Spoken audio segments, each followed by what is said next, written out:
Hi, I'm Ollie with Cross Platform Gaming, or XPL for short. Are you finding yourself thinking of things to do during the current lockdown and wondering how to fill all those extra hours? Well, you've come to the right place, as today we're counting down our top 10 picks of the best games to play during quarantine. Before we get started, we just want to say, from all of us at XPL, we hope everyone is staying safe and staying home during this unprecedented time, and wish all the best to yourselves and your loved ones. The first entry is on screen now, Red Dead Redemption 2. This list is all about big games, or a series that you can sink your teeth into. Red Dead Redemption 2 is definitely the former, as with this Rockstar masterpiece, size really does matter. Whether you're new to the game and looking for a breathtaking single player experience, or you're looking to posse up with friends, Red Dead's Wild West may be the answer.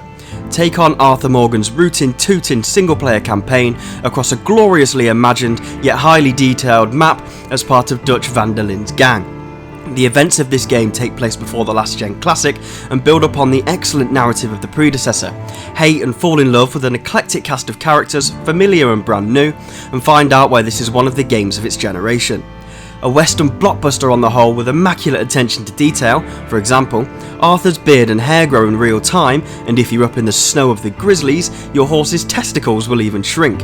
Weird, I know, but you have to applaud those touches from Rockstar.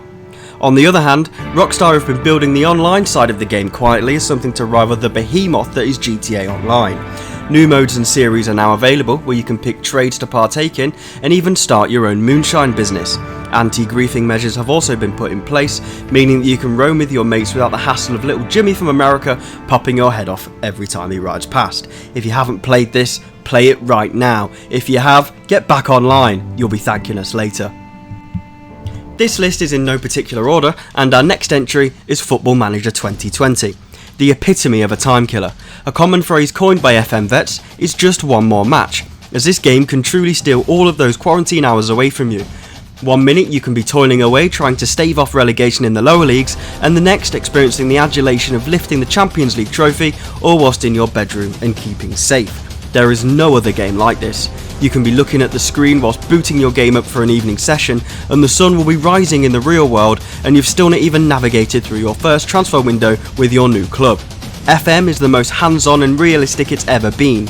If you've not dipped your toes into the series for a while, 2020 is the best iteration to date, but they also now offer a touch version of the game on PC, Switch and iOS that delivers a more streamlined version if you don't have hundreds of quarantine hours to spare. My Steam library shows that I've racked up thousands of hours on each of the annual instalments since the games first came to Steam, so I can't recommend this highly enough, especially to football fans who, if you're anything like me, are missing watching live every weekend. Next up is the Yakuza series. There's never been a better time to get to know the murky criminal underworld of Japan with the Yakuza series. The Yakuza Remastered Collection has just dropped in the West, meaning that for the first time ever, the entire series is accessible in full HD on current gen consoles.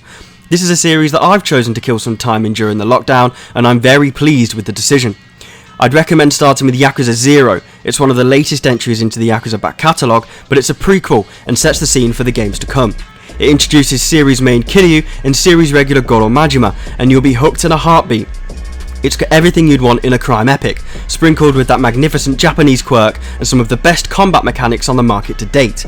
With 7 games available to you, 0 to 6, this is certainly something to take those quarantine hours away. For reference, as the series can be hard to navigate, the Yakuza collection includes remasters of Yakuza 3, 4 and 5, Yakuza Kiwami is a remaster of the first game, and Yakuza Kiwami 2 the second. You could also get through the series and prepare yourself for Yakuza 7, as that hits these shores sometime this year. Another entry point could be Judgment, a spin-off game set in the same universe and created by the same devs, where you play on the other side of things as a police detective. Now let's talk about The Last of Us. First things first, this is one of the best games ever made, and is definitely in the discussion for one of my favourites of all time. This is on the list for a couple of reasons. Firstly, because it is just that good, and secondly, we finally have a sequel on the way.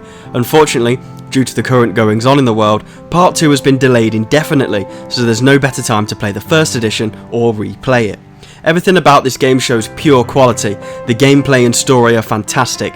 There's great stealth, shooting and brilliant twists and turns throughout the game's span. You'll find yourself connecting with the main characters Joel and Ellie in no time. And if it's your first time, you'll see why this game has received the plaudits it has over the years in just the first few hours.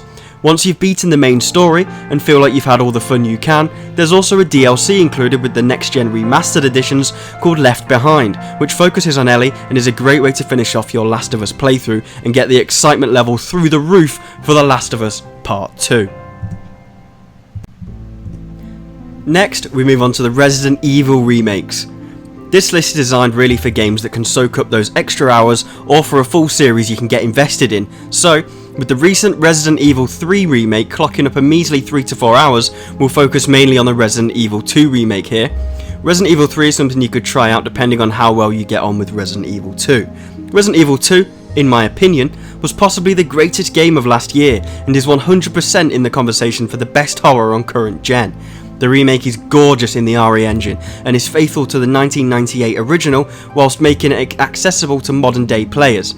There is a lot of replayability on this entry, as there are 4 separate campaigns to tackle as you navigate the Raccoon City Police Department with Leon and Claire and come up against terrifyingly recreated zombies and the glorious Mr. X, who will be mercilessly pursuing you throughout much of the game. I don't want to give too much away on this one. If you haven't played it yet, go and play it. You won't be disappointed.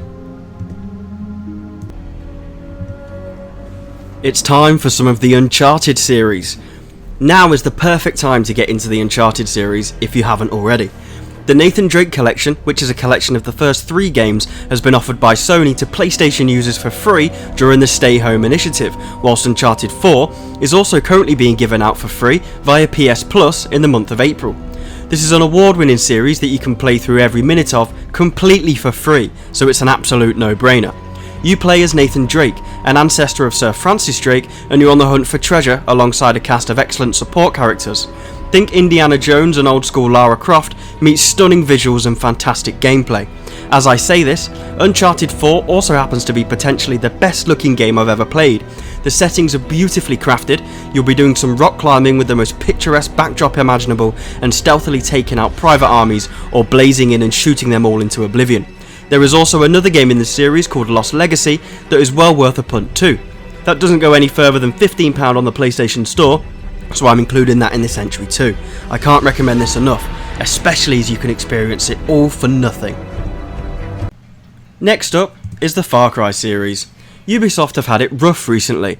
They indefinitely delayed all of their upcoming releases and they're getting a lot of backlash for all of their games following the same basic formula and growing stale. The failed release of their latest Ghost Recon Breakpoint certainly hasn't helped issues. However, one of their longest standing series, Far Cry, are still some of the most enjoyable games out there. I've put them in this list as a multiplayer option, though they're great to play solo, but they come into their own when you're tearing through as a twosome with a friend in a co-op campaign. If I'm being completely honest, I'd steer away from the Far Cry titles that aren't the numbered full releases. Primal and New Dawn are really just reskins of the games before, sold for full price. Far Cry's 3, 4 and 5 are where you should be looking. All of those games are amazing. The Far Cry series is well known for having compelling villains, and the 3 on these ones are the best. Vars Montenegro in 3 is still to this day one of the best gaming characters of all time, whilst Pagan Min and Joseph Seed are exceptional in 4 and 5 respectively. Far Cry 3 is one of my personal favourites, and it's available on current gen consoles rebranded as the Classic Edition and is well worth the investment. I recently played through the entirety of Far Cry 5 with Dan from XPL, and we had a blast from start to finish tackling the crazed cult that had taken over the American state of Hope County. Pick from 3, 4 or 5 if you haven't tried them, and you'll see those quarantine hours dwindling in no time. It's time to delve into the world of Assassin's Creed. Another Ubisoft series here, but we're talking about their past games again. Origins and Odyssey are great, but to me, Ezio Auditore da Firenze is a gaming legend. You can now play through his whole saga on current gen with the Ezio Collection. The Ezio Collection showcases the story of the man on one disc with 3 games on it: Assassin's Creed 2, Assassin's Creed Brotherhood and Assassin's Creed Revelations. They've been tweaked a little to look better on current day consoles, and it's a fantastic entry point to new fans of the series and series veterans looking to relive the glory days. Ezio's games are by far the best Assassin's Creed games, and Ezio is by far the best character Ubi have come up with in this series. Run across and climb the buildings of Renaissance-era Italy and assassinate your targets whilst maybe closing your eyes or going and making a drink during those hokey modern-day sections. In all seriousness, the crux of the game is the sequences with Ezio, and they more than make up for the much-aligned modern-day parts. Coincidentally, these games do actually boast the best modern days, with the 3 games also covering Desmond Miles' story. The game can be picked up for cheap right now, so go and get it downloaded. Moving on to the next entry, it's Marvel's Spider-Man. I'm yet to see a negative review of this game. One of the most worthy Game of the Year winners in years, Insomniac's reimagining of Marvel's titular superhero is sublime. XPL's Dan is much more of an MCU enthusiast than me, so he played this and recommended it to me. I saw it in store one day and decided to take him up on it. It's one of the best decisions I've made, as this game is one of the best on the platform. Borrowing some pointers on combat from one of the other series that nearly placed on this list, Batman, it feels great cleansing the streets of crime as Spidey. One aspect that I know a lot of people were looking to scrutinise was the web slinging and gliding from rooftop to rooftop across the game world. I'm happy to report that this is the best it's felt since Spider-Man 2 on the PS2. This is yet another game where the world will pass you by if you get sucked in, which is exactly what you want during lockdown, right? Last but certainly not least, it's Persona 5, more specifically the Royal Edition. Potentially the best JRPG of all time. Now that the Royal Edition has just been released in the West, you need this in your library. You are Joker, and you lead the Phantom Thieves in stealing hearts. I realise, if you're not acquainted with this series at all, you'll have no idea what I just said, so you need to go and play it to find out what this is. This is a really difficult one to explain to someone who hasn't played any of them, but just know this game can potentially steal your life. You could easily start to play this and the next moment, lockdown is lifted and you check the playtime and you've been exploring Tokyo for 200 plus hours. This is a huge game that will require hundreds of hours put into it for the best returns. The Royal Edition adds even more to the game, including another full semester, so hundreds more hours have been put back into it. If you've never played this, you need to get on this now with your free time. If you have played it, replay it now with the Royal Edition and the added sections. So those are the games we think you should be playing and spending your extra hours in during the current climate. Do you know of any better that should have been on this list, or do you agree or disagree with any of our entries? Well, what are you waiting for? Tell us in the comments and we'll reply telling you we're right. Thanks for watching, and remember to subscribe for more lists, let's plays and more like this, and share it with your friends. But first and foremost, from all of us, please stay safe.